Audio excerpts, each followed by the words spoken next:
I be like, sheesh, sunset on the beach. Make me wanna pull up on Miami with the heat. I don't know about you, but I know about me. Welcome back to the Anytime Sports Podcast. As we're here, we're going to recap Week 15, going to Week 16. It was a very interesting week for football. A lot of different wins, some surprising, some not. But let's start with the Thursday night game that ended up being very much a snooze fest, as some divisional matchups always tend to be low scoring, Andrew. But LA, the Rams, ended up beating the San Francisco 49ers 12-6. Big story was linebacker Campbell, right? Yeah. Calais Campbell. He ended up in the middle of the game saying, I don't want to play anymore. It was a big story coming out of San Francisco. It was a big question mark, questioning the locker room and everything like that. Andrew, if you're the 49ers, are you kind of regretting signing Debo and signing Brandon Ayuk to great deals when you kind of didn't have the offensive and defensive line really mesh together that well or playing as good? Yeah, I can see it from both arguments, because the Niners are signing their, arguably after last year, what Ayuk did during that playoff run, what Debo did during that playoff run, they're signing two of the arguably the best talents in the NFC after that season. Now, not addressing that line going into the season is what it's proven to be costing them that season. And then now looking back at that, that's really raising red flags and really raising eyebrows at that organization. I see why they did it. And I see that, yeah, these are skilled guys that did it, but obviously Ayuk's out for the season. Debo has this one touchdown grab on the season, playing absolutely atrocious. And it is proving to be a very questionable call, but I see why they did it, but I don't think that it was necessarily the best thing to do. Yeah, I really don't. It feels like Kyle Shanahan's more of a player's coach, and he wants to make sure his players are very, very happy. The problem is with paying like a wide receiver, we've seen it time and time again. Wide receivers demand the ball more. Running back, you never hear a running back saying, oh, you got to give me more and more rushes. That's just not a thing. You don't see Saquon Barkley complaining, yet we see guys like A.J. Brown complain. So Debo was complaining a couple weeks ago about he's not getting the ball. They tried to give him the ball, force the ball to him a lot during this game. It didn't end up very well, and Debo ended up having a great game as well. Yeah. But turning to the Rams are just, they're dangerous because that's a very young defense playing very good football right now. We don't know if they'll play good playoff football, but yeah, Matthew Stafford, it was a very ugly game from him, but they ended up winning, and this could be definitely a momentum builder. As we remember this time last year, they were building up wins, but I think this team's more talented than it was last year at this time. They're getting a healthier Puka Nacua, a healthy Cooper Kupp, although he didn't catch a single ball in this game. Thanks to my fantasy stats for that one. But they hand the ball off to Kyron Williams. It was really the Kyron Williams show in the second half. He got 29 carries, 108 yards. He didn't end up getting a touchdown during this game, which kind of hurts his fantasy production. If in the grand scheme of things, it really doesn't matter. We've talked about Brock Purdy, and he struggles in this one, 14-31, 142 yards and an interception. Andrew, are you paying Brock Purdy what Dak Prescott got paid this past offseason? Are you giving him that almost highest paid contract in the NFL? Yeah, we were talking about this the past couple weeks, and it's an interesting situation because if you don't pay Purdy, who do you have? You don't have Sam Darnold anymore. You don't have Jimmy G sitting behind him anymore. You don't really have anyone you can pay. You go out and draft a quarterback if that's the case. Or you go and trade for a guy like Sam Darnold, or go and pick up a guy like Sam Darnold in the offseason, if he doesn't stick with Minnesota. It's a thing, like, you got to pay your guy because he's led your team to all these wins, but at the same time, he's proven to be not that great this year and proven why he's Mr. Irrelevant. And now if I'm the Niners, I feel like your only choice is to pay him, but what do you think? You might be able to, depending on what they think of J.J. McCarthy and the Vikings, think of J.J. McCarthy, you might be able to get Sam Darnold as a free agent. Yes, he's going to be a lot of money, but I think he's going to be less than probably Brock Purdy demands in the open market. He's a little bit older, but he could run the offense, and if you could get him at a Kirk Cousins level deal, that's a decent level deal, and you could still build some guys around him. But Kirk Cousins, we'll talk about how he looks bad, but that contract for Sam Darnold, I wouldn't mind that. Or if Minnesota says we're going to keep Sam Darnold and J.J. McCarthy, we're going to roll that back. There's a guy who got released from the Giants just a couple weeks ago that's sitting there. And there's a reason why they brought in Daniel Jones. Are we forgetting that he's got an arm? Yeah. And I think the New York staff really failed him. He didn't have an offensive line. We've seen him lead some playoff push before with Dayball in his first year. So I think it's very interesting. Kevin O'Connell, Kyle Shanahan run the same kind of system almost. Come from the same tree. Great offensive-minded coaches. I think it would be very interesting to see maybe San Francisco goes, hey, Daniel Jones, come play quarterback for us and move on. I think really paying a B-level quarterback, I've heard a couple people saying pay a B-level quarterback A-plus money. You can't win a Super Bowl in the NFL with that. We've seen that with Dak Prescott. We've seen it with, you can't do it with Kirk Cousins. You got to pay a B-level guy B-level money. Something like Baker Mayfield reminds me of that. Kirk Cousins, I know I said him before. I can't think of another one off the top of my head. But, so I think it's very tough because we see when there's a lot of injuries, Purdy's not able to elevate as we thought. And he's a good game manager, and that's why he was a 7th-round draft pick. Not to say he's a bad player. I think he's pretty decent with the system and with everything going the right way for him. But we've seen he played a near-perfect game in the Super Bowl this past year, and they came up short in overtime. So, I don't know, Andrew. It's very interesting. If you're the 49ers, aging roster. Yeah. What do you do? Put away the Purdy contract right now. He's still got another year left. What are you doing to kind of help push this? Are you totally rebuilding this team, or are you just reloading? Yeah, they're in kind of that mode that the Rams were in a couple of years ago. They got this, except the Rams had an older quarterback. They had a lot of win-now players. As the Niners, you got a lot of win-now players. The Rams won a Super Bowl. Yeah. You got a lot of win-now players with Christian McCaffrey banged up. He's not getting any younger. Debo's not catching balls. You just paid him. Ayuk, you just paid him. He didn't play. He played a couple snaps this year, and really, your team's not getting any younger. As for the Rams, I believe they have CMC for a couple more years. But at the same time, maybe listen to calls for him. Maybe start listening for calls for the other guys. Maybe for Debo. Someone's going to want to trade for them somewhere. That's the thing. You're not going to be able to. You probably have a hard time giving them up or getting a good return. But it really is time to start raising eyebrows, I think, because you are sitting at 6-8 on the season, and you're obviously missing the playoffs this year, and that's got to raise eyes going from the Super Bowl to missing the playoffs.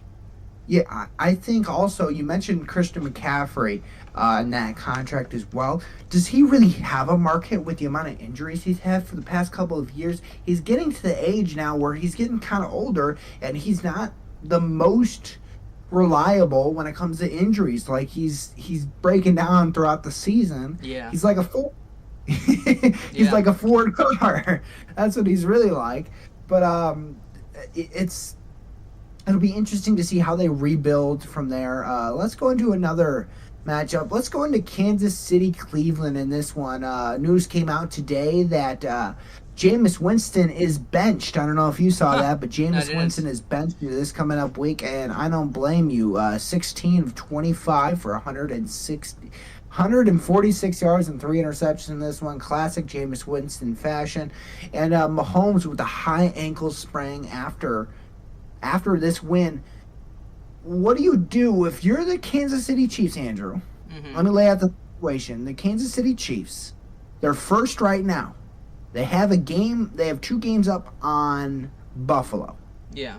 Now, if they win and the Buffalo Bills lose next week, they clinch the 1 seed.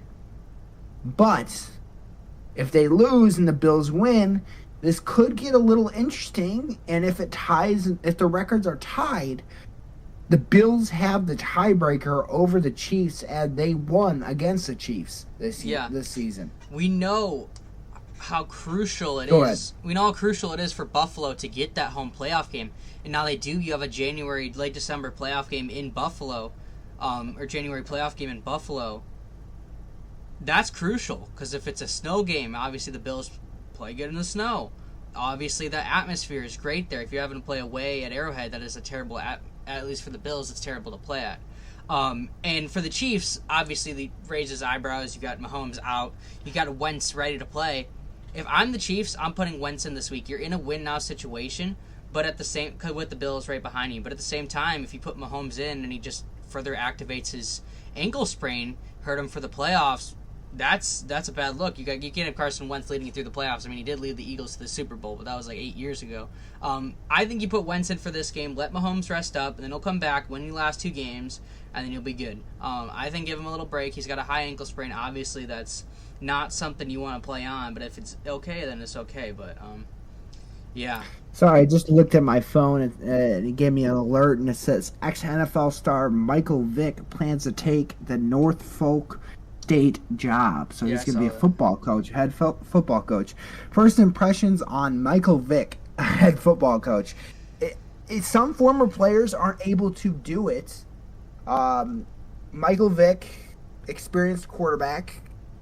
We don't know how he's going to do. I mean, the best wishes to him and his plans, I guess. But yeah, I just got that alert. I thought it would be interesting to bring it up. Yeah, I don't know if you saw it, but Teddy Bridgewater led his team to like a huge state championship. Teddy high school state championship. And they absolutely smoked him. I gotta find the exact score.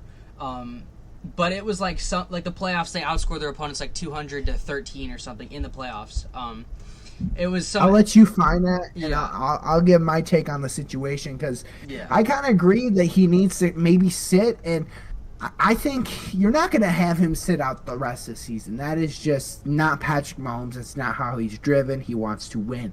You can maybe convince him to sit out the game next week. But also, if you win, the Bills lose, you clinch a 1 seed, you could sit him the next 2 weeks. It doesn't matter after that. So you're in a different situation, but I think if there's any chance that Mahomes is at least 75% ready to go, health-wise, he's playing in this game. It's not a question. They got some tough matchups coming up, and you don't want to lose the 1 seed because you want all those games to go home. So it'll be very interesting to see. I think they're going to try to win all these games with Mahomes. As long as he's healthy, they're gonna play him, even if he's got an ankle sprain, which could develop into something worse, which would be the worst case scenario for a team who's trying to go 3 in a row, something that's never really been done before. Yeah, I got the information on Teddy Bridgewater.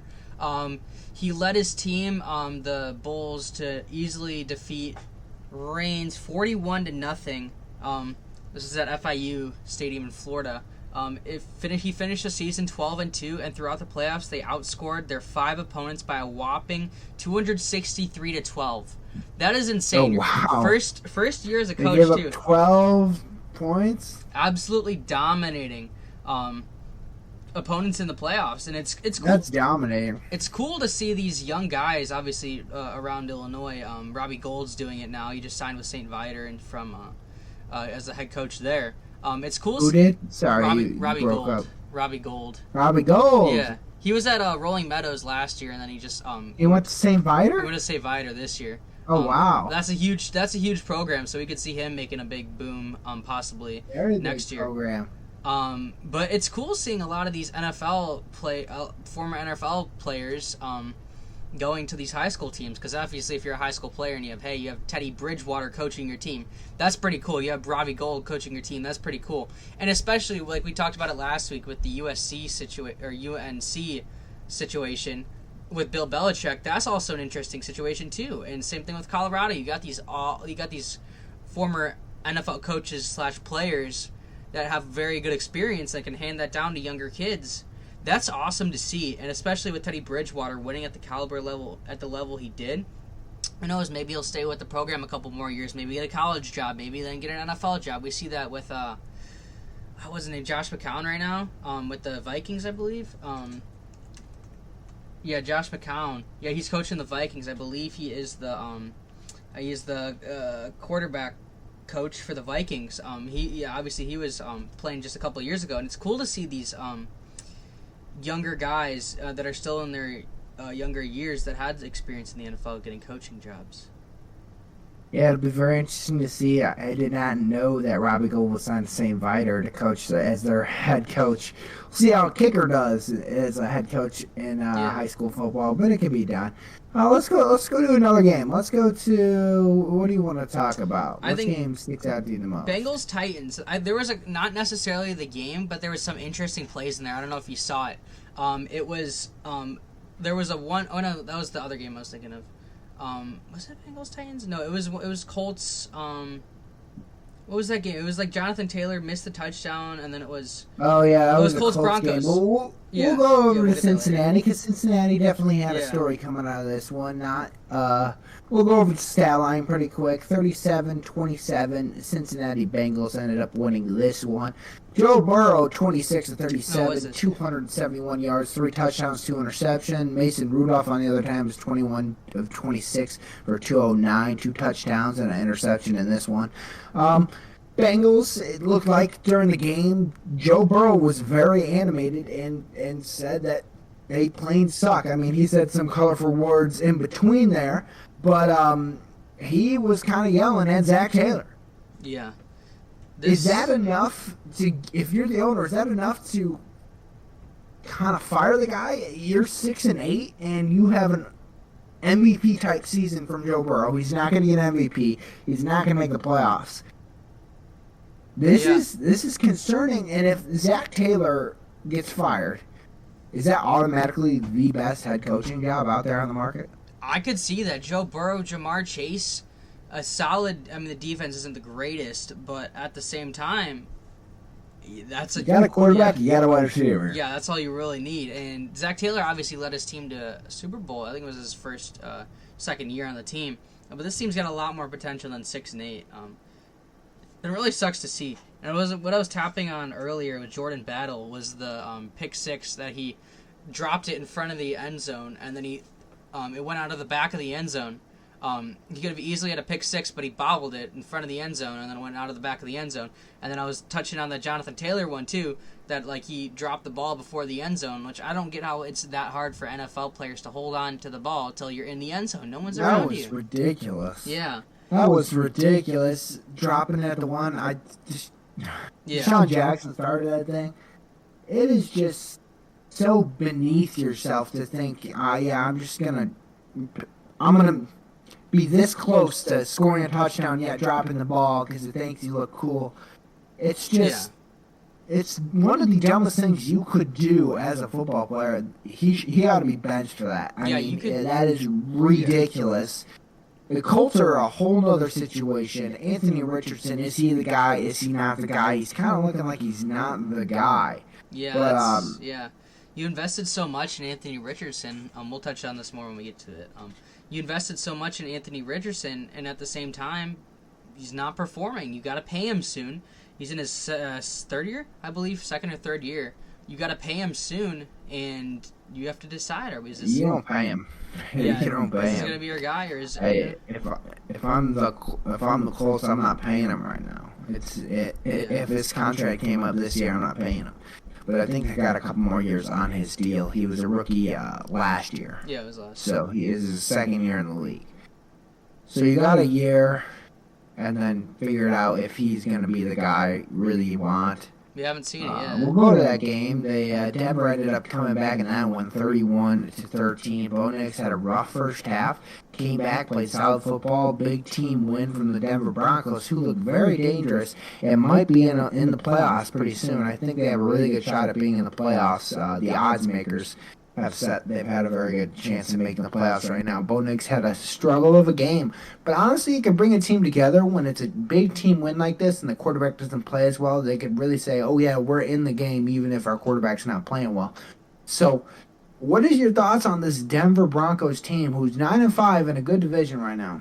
Yeah, they're heating up at the right time. Obviously, you got the Chiefs and the Chargers to play against. To finish, they're 9-5, which is really good, and beating the Colts up by this much too. Colts were still in playoff contention, not anymore after this game, obviously. But with the Broncos' remaining schedule on the year, they have some big wins this season, including wins over.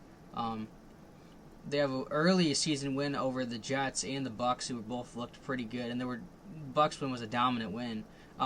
Also, you can keep your eyes open for potential fraud watch because their most recent wins: Saints, Panthers, Falcons, Raiders, Browns, Colts. This next stretch is going to be a test to see if they're going to be a deep playoff team. You have the Chargers, who are also a potential playoff team. You have the Bengals, who are struggling, but they have signs of being good. And then you got the Chiefs to close out the season for the Broncos. Now, it'll be interesting to see how this is pieced together for them, because obviously they're not the highest caliber team, and Bo Nix has had a great year. Javonte Williams has had a great year, and Cortland Sutton has had a great year. They've had flashes here and there, and especially Javonte Williams didn't have a great game in this past one. But they've had flashes this year, and that defense has been good, and they're 9-5, and they're not out of it completely. But it'd be interesting to see. If the Broncos finish the year off with 2 more wins and 1 more loss, is Bo Nix the offensive rookie of the year? I would say so, because it's between probably him and Brock Bowers, if I had to guess. Jaden Daniels and Caleb Williams, if they performed to the level they should have, yes, it would have been one of those two. But both of them have been terrible these past couple of weeks, especially since that Hail Mary game. And I think Bo Nix, especially that he's on a team that's in playoff contention, I think you really give that to him. If he wins a couple more of these games and pieces together some wins, because he's single-handedly the reason they're still in the season. Yeah. I think it's going to go to Bo Nix. It's mainly a quarterback award. I mean, yeah. Bowers is very, very good, and I think he deserves credit, but I don't think it'll go to him. I think it would go to someone like Bo Nix. But Denver's looking very dangerous, and they're playing good football at the right time. Let's head to another game. Let's head to Miami at Houston. This was big implications for Miami. They needed this game. They end up losing this one 20-12. Houston has officially, in my mind, kind of wiped away the kind of fraud watch they were on for at least right now. Yeah. C.J. Stroud, 18-26, 131 yards and 2 touchdowns. Tua, on the other side of the ball, was 29-40 for 196 yards, 1 touchdown, 3 interceptions. And their inability to run the ball really hurt them during this game, too. Yeah, exactly. And I want to turn it back to you. This Dolphins season isn't what many people thought, and this past couple years have been what people thought. They have an amazing receiving core: Jalen Waddle, Tyreek Hill, and then you add in Devon Achane, and then you have Tua when he's healthy. Now I want to ask you, what does this come down to? Is this the defense not playing? Is this coaching? Is Mike McDaniel need to go? Is this Tua not being healthy for the full season? To his health. It's to his health. I mean, him not being healthy for the whole season really sucks because you really don't know what you have. Because we haven't really seen a healthy Tua throughout the McDaniel era. I mean, it's going to be interesting. He needs to stay healthy, but will he stay healthy in his career? I don't know. They're going to need to go out next offseason and get a great backup quarterback. But it'll be very interesting. Their defense isn't as good as you would want them to be, but you're going to have to run it back next year and just hope for a healthy Tua, get better offensive line play, get better defensive play, hopefully run the ball a little more. I know you got those great wide receivers, but you need to find a way to run the ball more. Devon Achane is more of a pass kind of back.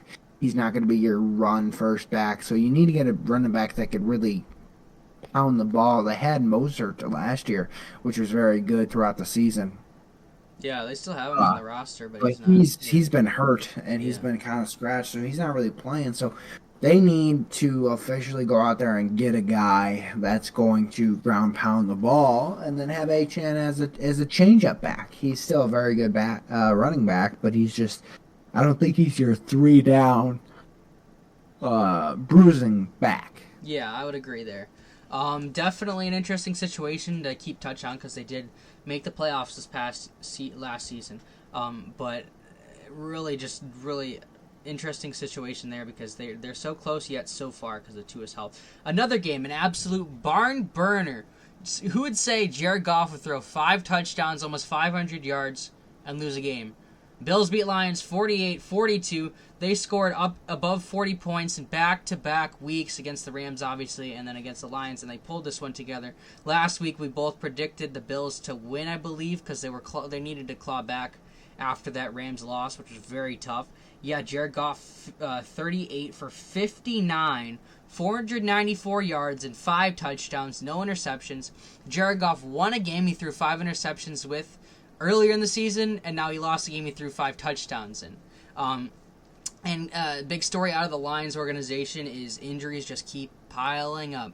David Montgomery out for the year. The good thing they do have the 2 running back room, so it's not something like Eagles, where if Saquon's out for the year, that's a big blow to your team. You got Jahmyr Gibbs and Montgomery who kind of split snaps, and Jahmyr Gibbs, no shame. I would argue that's even bigger loss right now with the Lions and their injury situation. They might fall into a wild card spot, which is crazy to say. They have been the number 1 seed in the NFC for this long, and they might just be a wild card team. They are tied right now with the Vikings. People don't know that. They only have the tiebreaker because they beat the Vikings earlier this season. Well, they play the Vikings, I think, in the last week of the season. I think I checked the schedule. They play each other in the last week of the season. That could decide who gets the number 1 seed and who gets to win the division, which is absolutely insane to think about. Jared Goff and the Lions, who are having to deal with all these injuries that they're having right now,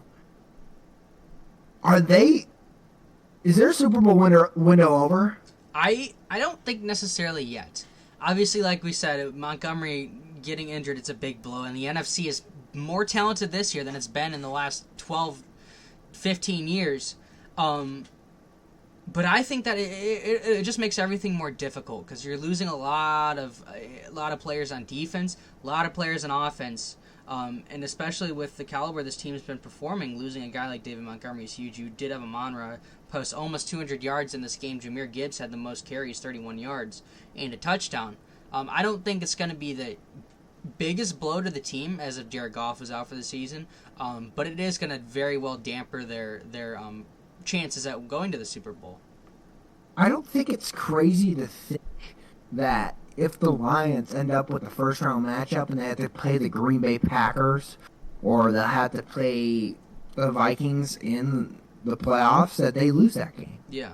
You can pretty well beat a team 2 times during the season. That's easy to do. It's very hard to beat a team 3 times during the season. Yeah. We've seen teams fail at doing that.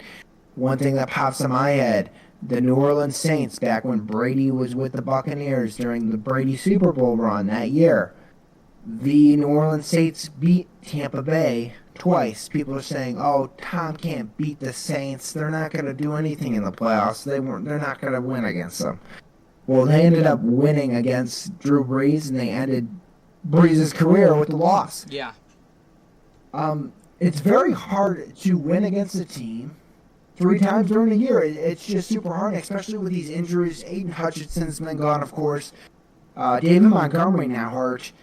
Puts more of a load on Jahmyr Gibbs. Gibbs goes down. Who do you got? I mean, it's not like Jared Goff is Josh Allen on the other side of the field who could run the ball for 68 yards and 2 touchdowns like he did in this game. Also, I think it's very ironic, like you said, Goff 5 interceptions in a win, and Goff 5 touchdown throws in a loss.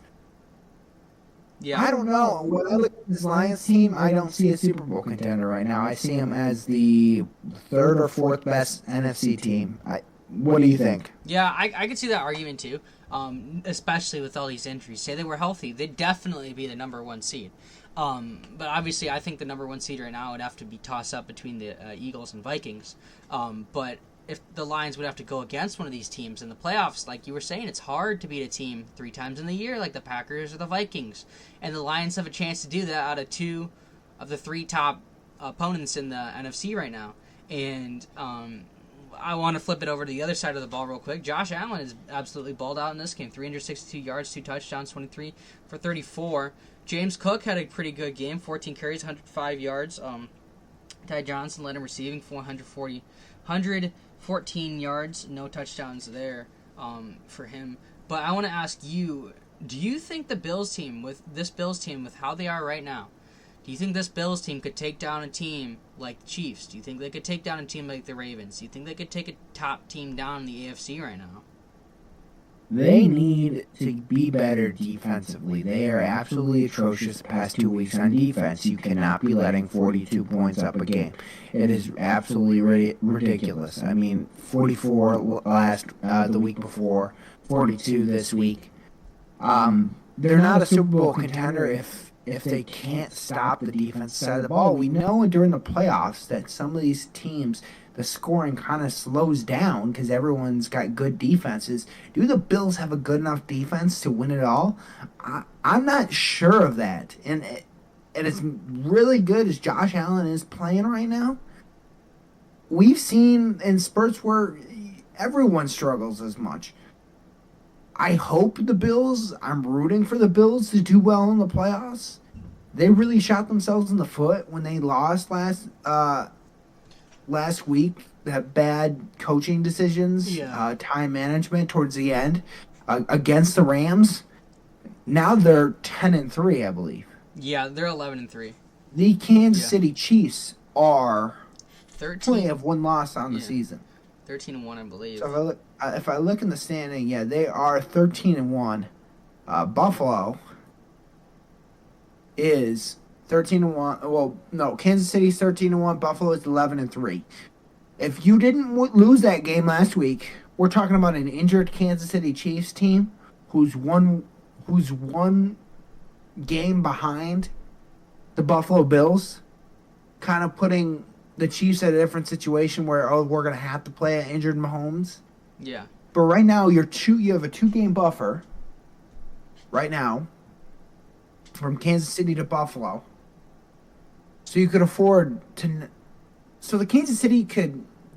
What I'm trying to say is they have more room to breathe right now. They have more of an opportunity to rest Mahomes, make sure he's good. Whereas if the Buffalo Bills were one game behind Kansas City, well, they have the tiebreaker over Kansas City. If they drop a game and their schedule's very hard coming up, they might not get a first-round bye. They might have to be going on the road in the first round of the playoffs, which would be absolutely insane if you think about it. Yeah, exactly. But I was going to say Go that, ahead. especially with the AFC the way it is now, a lot of these teams, besides the Chiefs, have had ups and downs. Like you put the Ravens, they've had a lot of ups and downs with the amount of talent they've had. Chargers, a lot of ups and downs. A bunch of these top teams have had ups and downs, and I think that the big thing for the Bills is just not pulling out that win last week, which obviously was a very crucial one to get. Let's go to another NFC team, Tampa Bay at Los Angeles Chargers. Tampa Bay ends up going away with this one, 40-17. Chargers didn't look very good in this game. It's understandable. They were overachieving for the talent that they have. This is not going to be their year to win. They might make the playoffs, but this is not the year that they're going to win. They're just trying to rebuild their team right now. They're looking good for what they've done. They've won 8 games.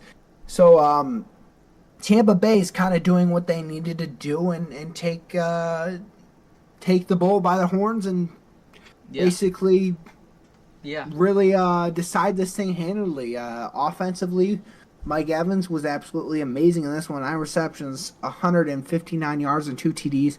He was a future Hall of Famer. Definitely performance right there.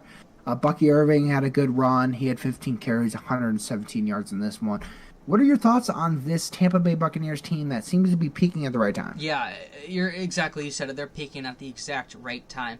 And if Baker keeps playing like this and the Bucs keep playing like this is going to be the team that's going to make it far in the playoffs. We were saying that earlier in the year that the Bucs are going to be good this year. They're going to be lethal this year.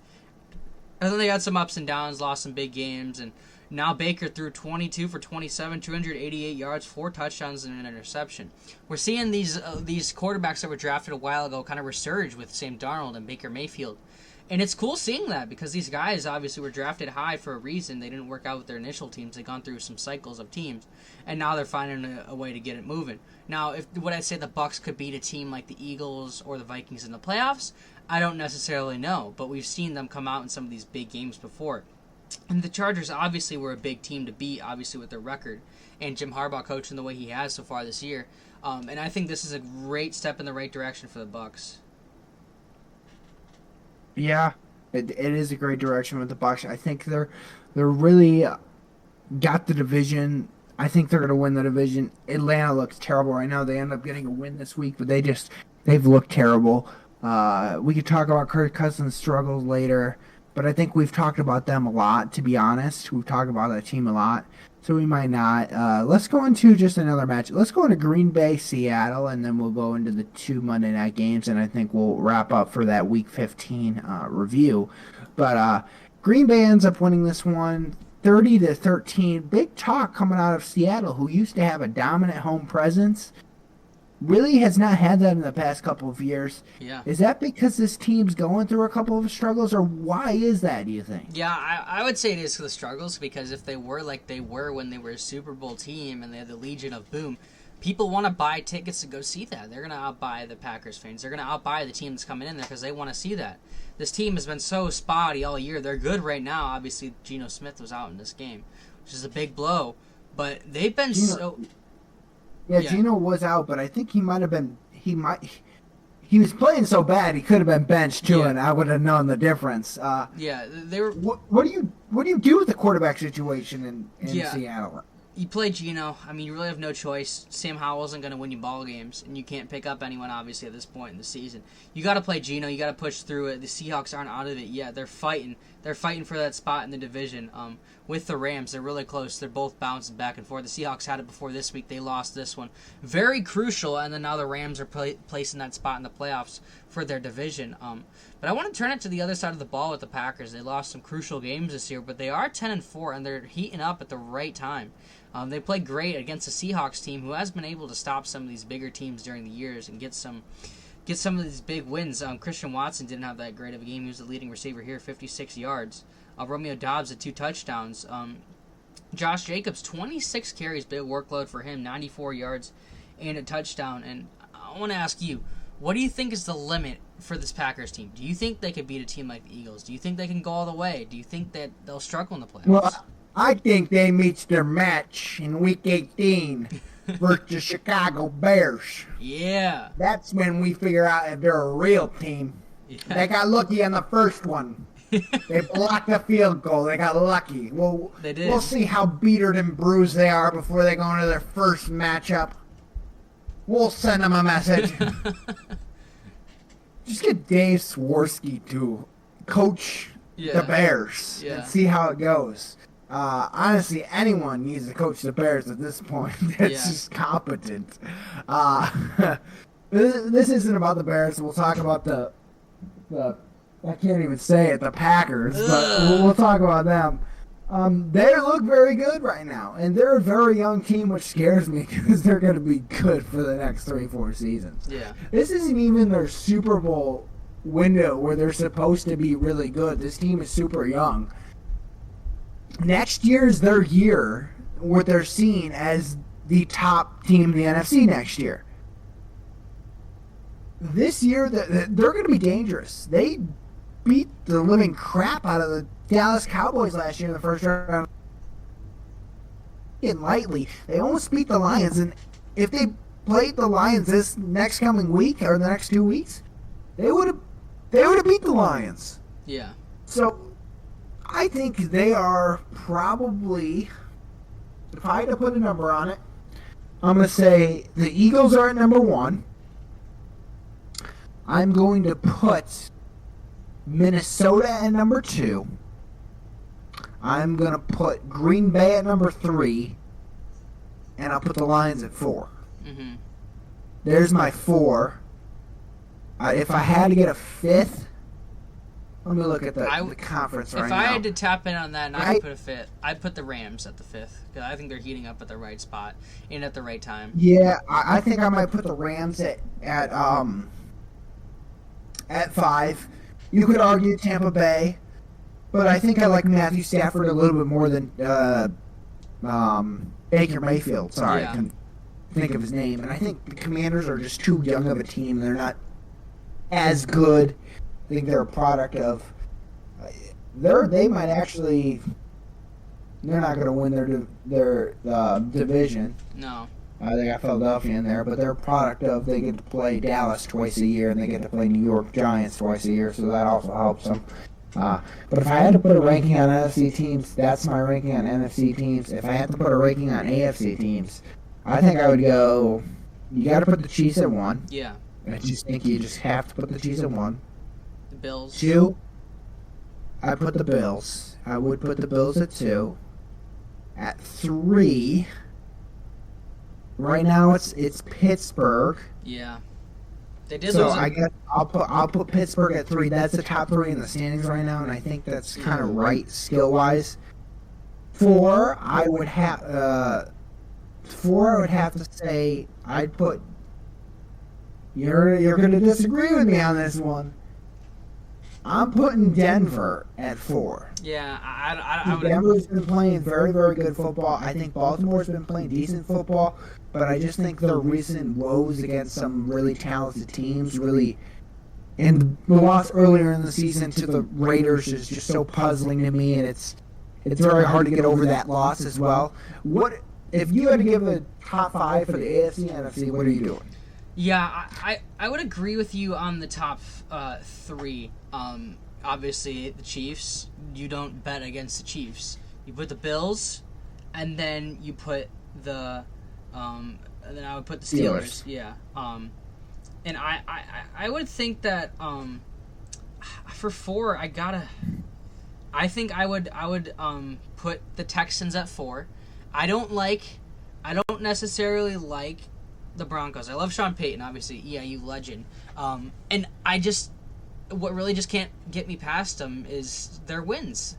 They've had wins over the Panthers, Saints, some of these really easy teams these past couple weeks, and we've seen that. Obviously, these teams have had ups and downs. Like the Saints were really good at the beginning of the year. The Panthers has been on, but their last few wins: Jets, Raiders, Saints, Panthers. They lost to the Ravens and Chiefs. So who would you put in that 5 spot then? All right, then or 4. Yeah, we're at 4, right? Yeah, I would put Chiefs, Bills, Steelers. Even though the Steelers just lost a big one, I would put Texans, and then I think you can make an argument for Denver, but I think I'm going to do Baltimore just talent-wise. I think Lamar is a very talented quarterback. He's obviously not quite at Super... I mean, he's doing all he can, but I don't think this team's at Super Bowl level. But if I were to squeeze in a 5th team there, I think the Ravens would take my vote. I could see an argument for the Broncos. I just can't get over their wins, though. They have 4 wins in a row, but they're over the struggling Falcons, the Raiders, struggling Browns, and the Colts. The Colts one is a huge one because the Colts were still in it. Now, if they win 2 out of the 3 of these games this next week, then yeah, I'll put them at my 4. I would put them at my 5, but I want to see more out of them. I think they don't really. It's not like college where you can make your schedule, so that is just the schedule they're handed, and of course they're doing very, very well. I think the Broncos are just playing such good football right now. Even last week with the Bo Nix didn't play very well, but they still ended up getting a win. Yeah. I put them at 4 because I think they are the best coached 4th team. Yeah. And when I look at the teams that you could argue about, you would look at Houston, Baltimore, and Denver. All have tied records as of right now. I argue Denver's the best coached team. Yeah, I could see that. Harbaugh, he's kind of been a little iffy in this past couple of weeks, and this kicker just keeps missing. And DeMeco Ryans, we know he's a good coach, but he's not as established as Sean Payton, who has a Super Bowl win as well. I mean, Harbaugh has a Super Bowl win too. I can't say that is the case, but I think Payton's the best coach, and I think that helps when you're in the playoffs as well to get your team situated. That's why I have Denver at 4. But I'm glad we went through that we haven't done that this season to kind of rank who we think our top 5 teams in each conference is right now. Yeah. Top 5 in the league, that's a different story. That's a different discussion that may much harder one to say. But let's go into a couple Monday Night Football games. Let's go into Chicago at Minnesota. Sam Darnold looks absolutely ridiculous. But in this game, he doesn't have an amazing game, but he has a decent game. 24-40. 231 yards, a touchdown and interception in this one. He does pretty good. He does enough to beat a struggling Chicago Bears team. What were your thoughts? Yeah, I mean, as a Bears fan, it's tough to see, and it's tough to see the way the season's gone. They started off, it was like 4-2, very great on the season. You won that I think it was 5-2, and you win that Hail Mary game, you're 6-2. You keep building up. You're in this tough division. I believe that the Bears could be a top 7 team in the NFC right now had they not lost that Hail Mary game. The season was going so good before that.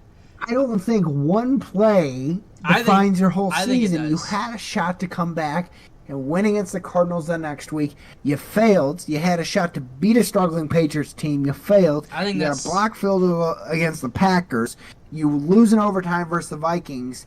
You lose against the Lions due to bad clock management. And then you get pummeled by the 49ers, pummeled by the Vikings. I think it was the momentum.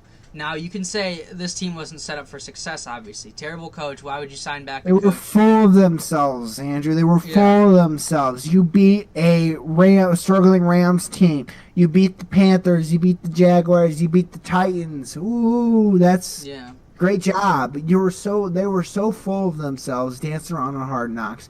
It finds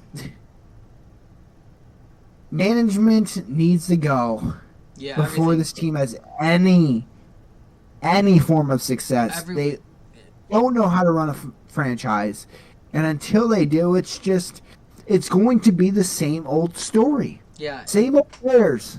I think everyone needs to go, and it's sad to see because you have so much talent. I would argue the Bears have more. If you put the Bears in the Packers coaching staff, I think the Bears arguably have more talent than the Packers. With receiving wise, you have Keenan Allen, top receiver the past couple of years. You have DJ Moore, he's been really great, and you drafted one of the top receivers in the draft. You're not, and you have Cole Kmet. You're not short on talent. Obviously, the coaching killed the team. And it's going to be like that the next couple seasons. You got the Vikings who are set up for success. Oh, what do we choose between our quarterback that's led us to a 12-2 record, or we choose between our top 10 draft pick or our top draft pick in J.J. McCarthy? Who do we want to lead our team with our Hall of Fame wide receiver next year and our great running back? Oh, boo-hoo. We have the Packers who always win. We have the Lions who are set up for success. And I think the Bears probably going to be last in division for the next couple of years. So considering how high caliber, 3 out of the 4 teams in the division are in the top 4. Basically every team other than the Bears is in the top 4 in the NFC right now, and that's not going anywhere anytime soon. And it's sad to see as a Bears fan's perspective because you want to win. Our whole lives has been watching this team trying to build up. Oh, coach gone. Oh, new quarterback, coach gone. Oh, wait, here's a new coach. Oh, and a quarterback gone. Oh, wait, no, here's a new coach. Quarterback gone. Here's a new quarterback, coach gone. It's a constant cycle, and I think the beginning of this year had to have been addressed. Don't re-sign Eberflus. You already got rid of Getsy. You got rid of Fields. And maybe now Poles' job is in jeopardy. I don't think it's in jeopardy because of the type of the organization the Bears are. But as long as the McCaskies own the Bears, it's as long as they're going to be bad. It's sad to see, and it's just the constant cycle. You're going to hire this new coach. Maybe it's Ben Johnson. Maybe it's Vrabel. Maybe it's one of these coaches. They're going to be decent. They're going to be decent. They're going to get their job secured for 4 years. Then what happens after those 3 years? Caleb Williams gone. Draft a new quarterback. He's going to do bad his first year. New coach. It's a constant cycle that we've seen since Mitch Trubisky, since before that. And they were obviously good in 2018, but that season ended in heartbreak too. And there's not really much you can do because DJ Moore isn't getting any younger. Keenan Allen's not going to stay after this year probably. Roma Dunze's got a couple years left on his contract. He might go and Caleb goes. It's a tough situation to be in, especially with how good the division is. And it's not like they're in a division like the Bucs that everyone sucks. And you can make a division at being at 8-6. You're in a division where the top teams in the division have like 6 losses combined. The amount of losses the Bears have had in these past couple weeks, and it's tough to see. And we've touched on it a lot on this podcast. Obviously, our struggles with the Bears and our constant hate for the Bears, and nothing's going to change. I don't think these next couple of years. And they could prove me wrong. Please do, but it's just a tough thing to watch. Very, very tough, and I think we've said enough on the Bears side of things. Let's go to another team that's struggling. Let's talk about the Atlanta Falcons. As this was Desmond Ritter's revenge game. Yeah. Didn't go as planned though. Las Vegas Raiders ended up losing against the Atlanta Falcons, 15-9 in this one. Is it time to bench Kirk Cousins? No, as long as the Falcons are still in that hunt for the playoffs, they're not going to bench Kirk Cousins. He only attempted 17 passes there, completing 11, a touchdown, and a pick. And it just sucks because this Falcons team, they got a lot of talent. Drake London, Darnell Mooney's had a great year. Not a great game in this one. Bijan Robinson had a great game here. And this Falcons team had potential to be great. They really did. And they're probably not going to do anything for the rest of the year. As for the Raiders, Shador is going to Vegas. They're going to have that first overall draft pick, or that first. I don't see anything else for the future for this team. You really have no one. Your Alexander Madison's your top rusher, and you got Brock Bowers is really your bright spots for this team. You lost Devontae, you lost Gardner Minshew for the season, you lost. You have Desmond Ridder now. You don't have Aiden O'Connell. I don't think Gardner Minshew's out for the season, but you have Aiden O'Connell out for a while. You're not gonna. I don't see them picking up any more wins, especially in a division where you have 3 playoff teams, hence the NFC North, and this division where you have 3 teams that are arguably top teams in the AFC, at least top 7 teams in the AFC. And I don't see the Raiders. Raiders are in a similar situation to the Bears. You're struggling, and then you're going to bring in new people. You're going to try to build up, but it's hard. You have to play 6 games in the year against top teams in the entire conference, and it's tough. But I want to turn it to you. What do you think they should do with Kirk, the Falcons-wise? First of all, I'm going to talk about Shador Sanders. Welcome to Las Vegas. You're in a division with Patrick Mahomes, Josh Allen, 3 great coaches. Peyton, you have Andy Reid, and you have Harbaugh. Yeah. So that's a great division. You don't know who's going to be the head coach there, and whoever. I wouldn't want the head coaching job there because of the coaches you have to play in your division. It's absolutely insane. Kirk Cousins in the past 5 games. You want to guess his stat line? Terrible. I don't know. How many touchdowns? I would guess 4. He's got 1. 1. This game. It was this weekend. Yeah. How many interceptions? 7. Close. 9. Oh my gosh. It all comes down to play action. In Minnesota, that's what he was great at. He was great at running play action.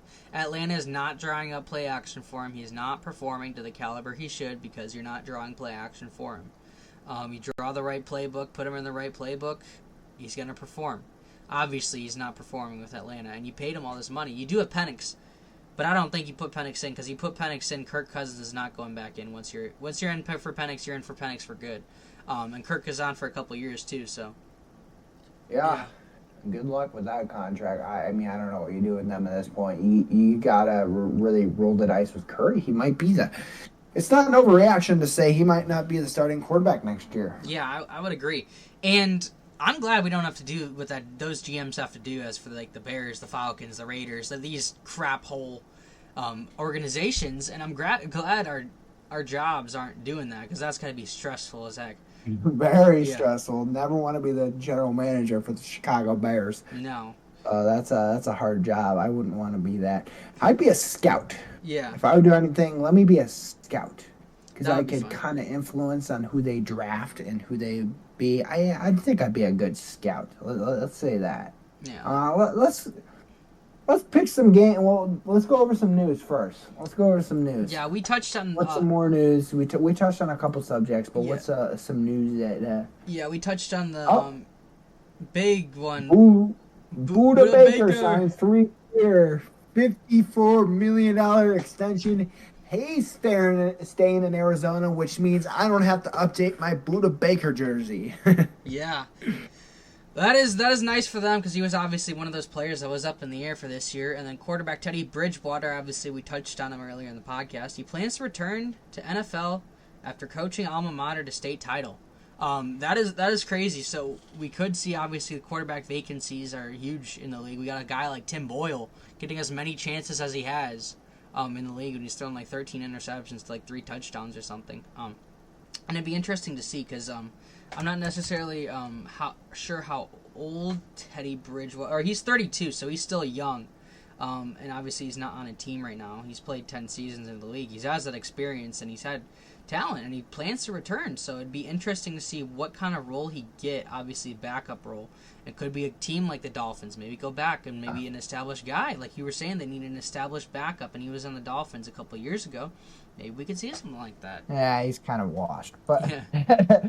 besides that, let's go into some of these playoff clinching scenarios for Week 16 of 2024 NFL season posted by the NFL right now.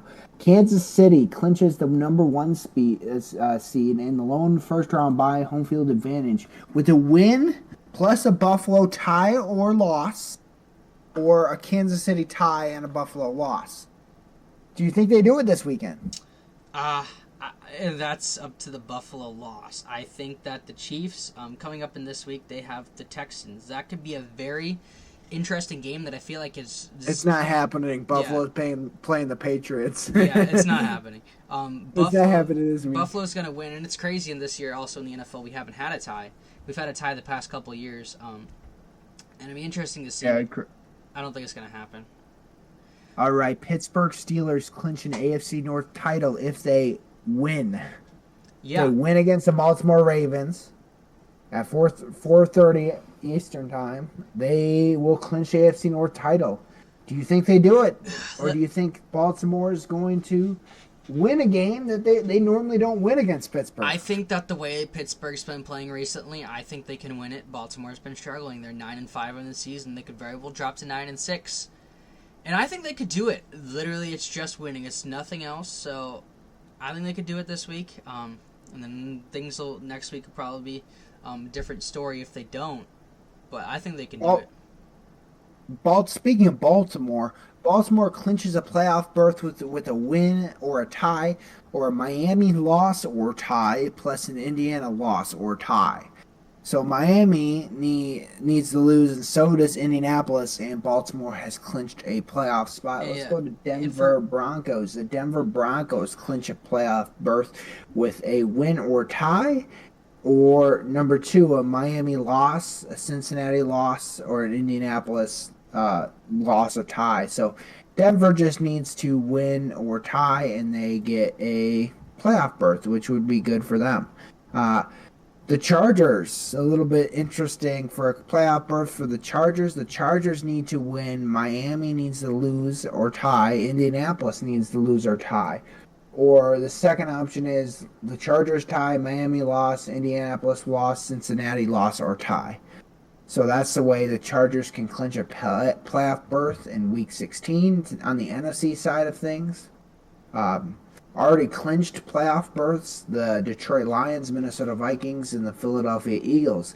The Philadelphia Eagles can clinch the NFC divisional title with a win next week against the Washington Commanders, and they will win the division. Green Bay Packers clinch a playoff berth with a win or tie next week as well. Washington Commanders clinch a playoff berth with a Washington win, Atlanta loss, and a Rams loss or tie.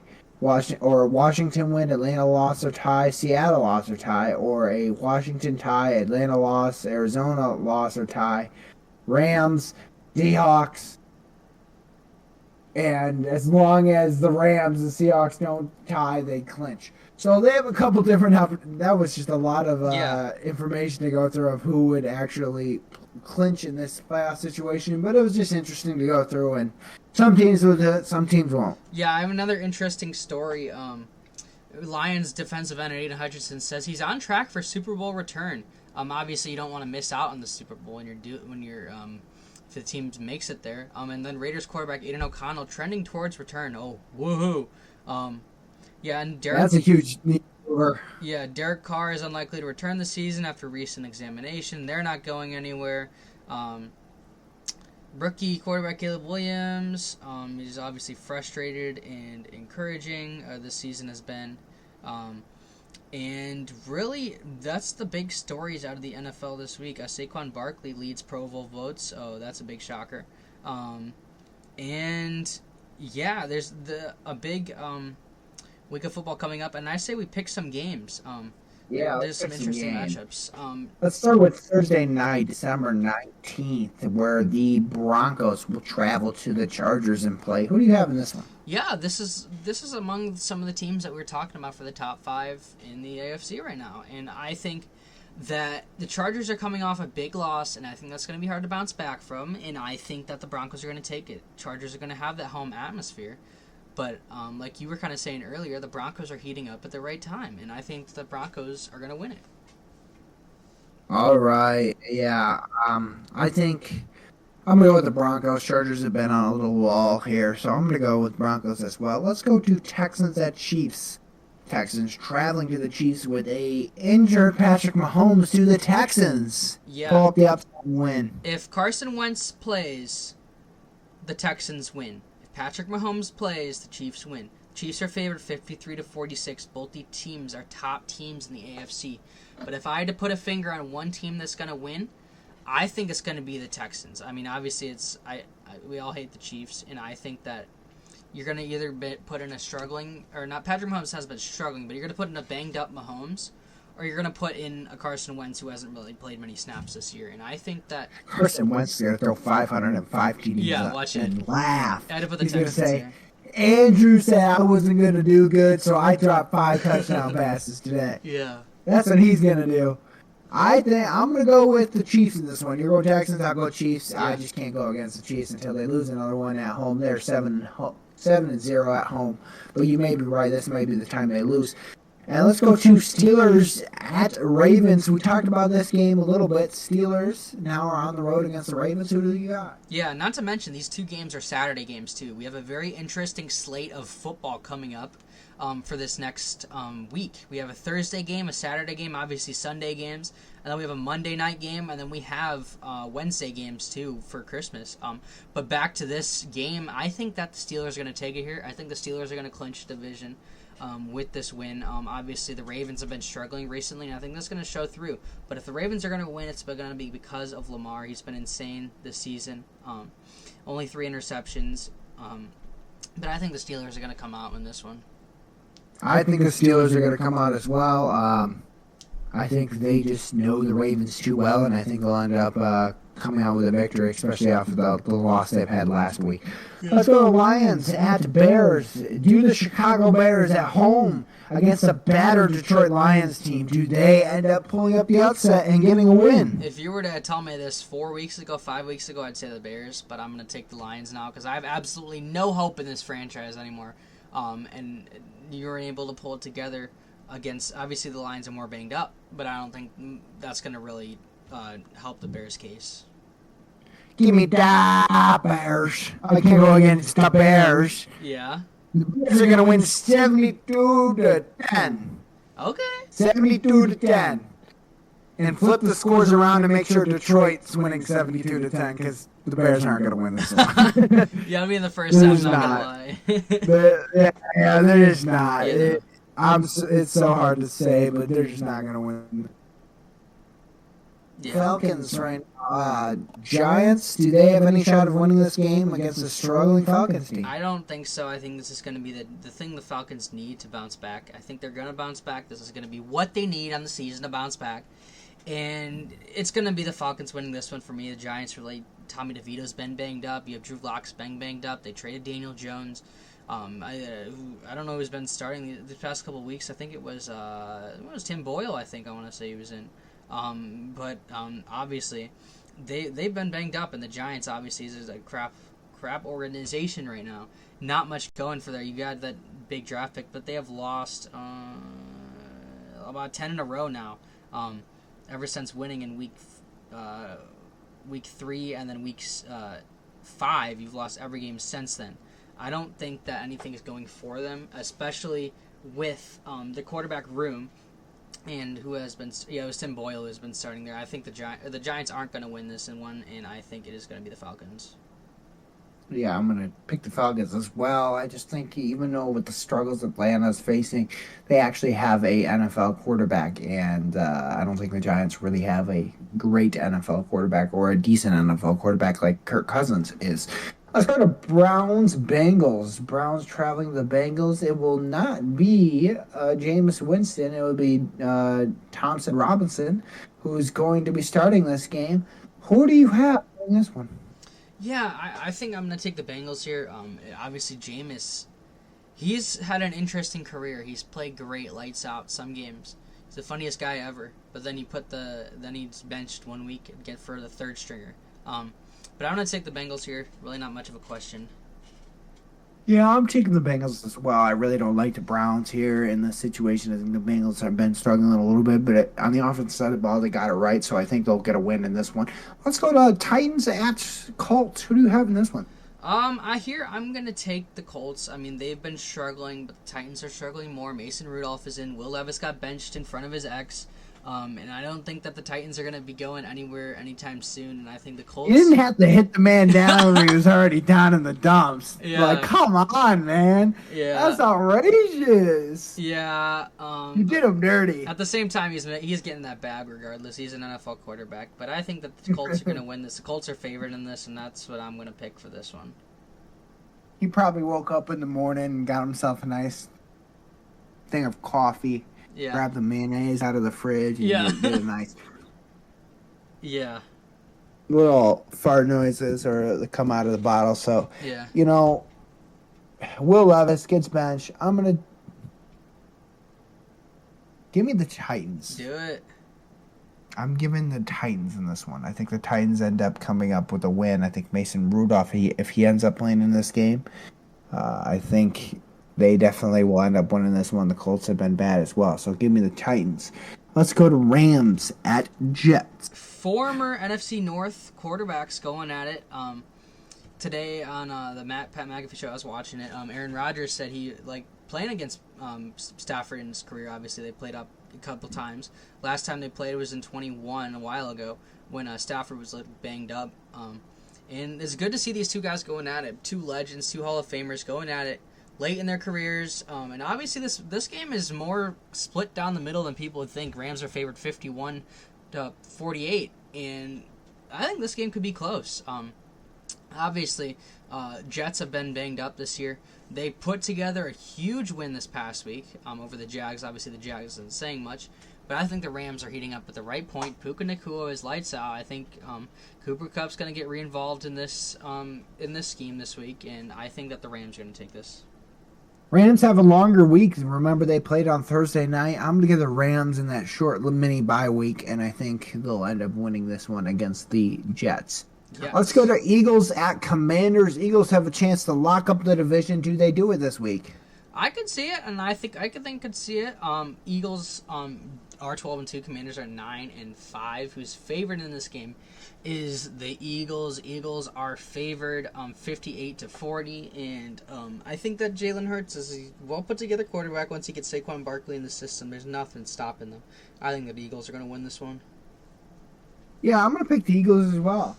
I like the Eagles and how they're playing right now. I think they're playing a little better than the Commanders. Give me the Eagles in this one. Let's go to Cardinals at Panthers. Cardinals traveling to the Panthers right now. Panthers coming off of a loss that really you think they might have won this game. They really got their cards handed in to them. So I mean, they lost the Cowboys last week again with the backup quarterback. Do you think they come this week and give the Cardinals a little run for their money? You think the Cardinals run away with this one? I think the Cardinals run away. They've been struggling recently, but the Panthers have been struggling more. Bryce Young has looked pretty good recently, but I don't think that they'll beat the Cardinals.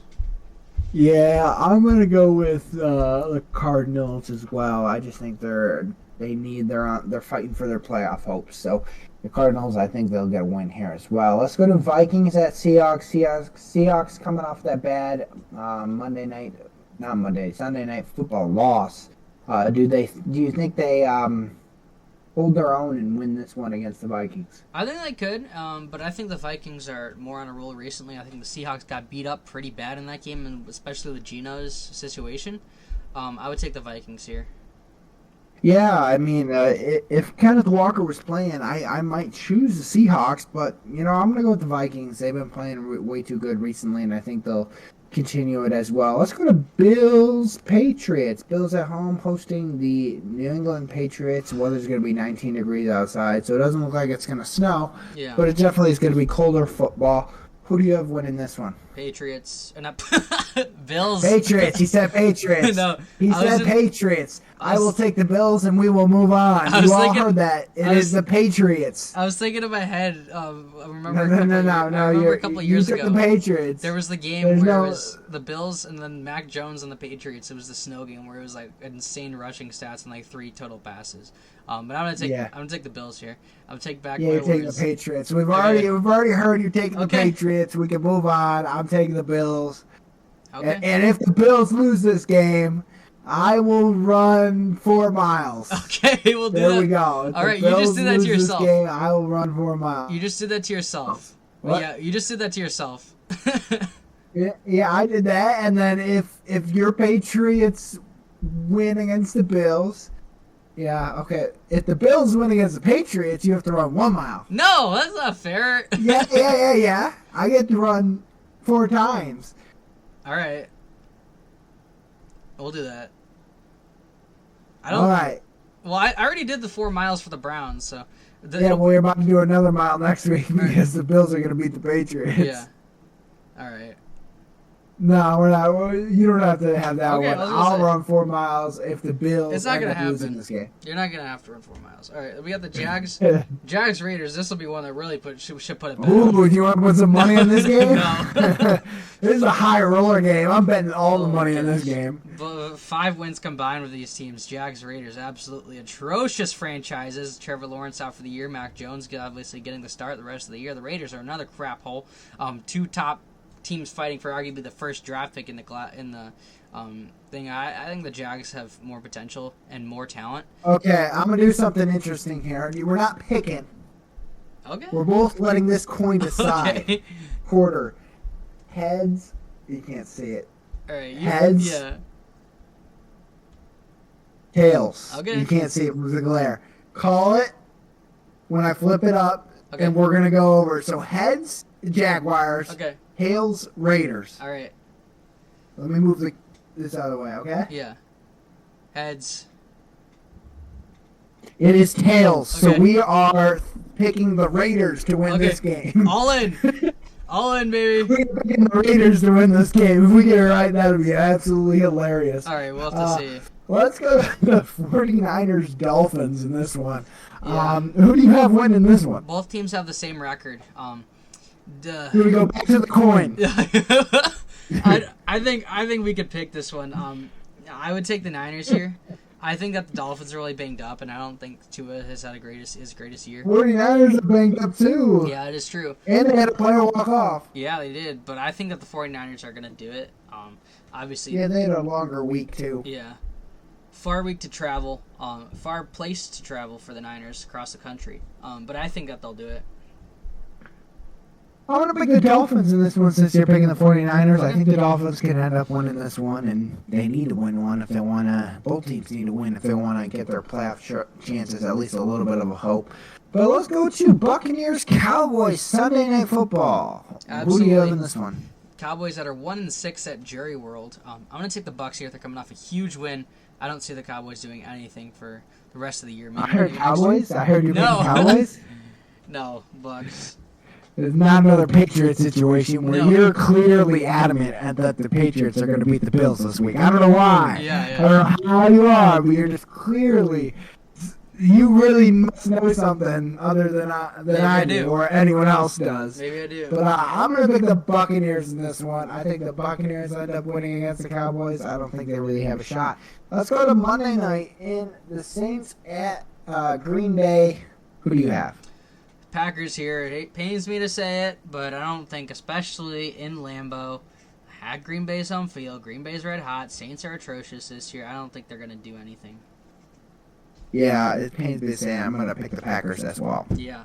It's rough, and it's a rough time for especially Bears fans, and obviously Packers are on a roll recently. And it's been an interesting week of football, and it will be an interesting week of football next week because we will have we will have a Wednesday slate, and we can, just in case we don't get this episode out in time, maybe A we Wednesday slate. Yeah, we have a Wednesday slate because of Christmas. So Yikes. maybe we can pick. Ooh. Maybe we can pick these games now, just in case, because I'm planning on maybe doing podcasts again next, maybe Monday, Tuesday. Yeah, I don't know if we will. Well, let's just let's just rapid fire. Chiefs Steelers. This is a toss up, but I'm gonna say the Steelers here. I think the Chiefs are gonna Within 3 seconds. Okay. Within 3 seconds. There you go. Steelers. Chiefs. All right. Ravens. Texans. Texans. Ravens. Okay. Seahawks. Bears. We could pick just Thursday. We don't have to pick everything else. We could save some for next podcast. Oh, we can pick everything else. Pick Okay. everything else. Okay. Bears.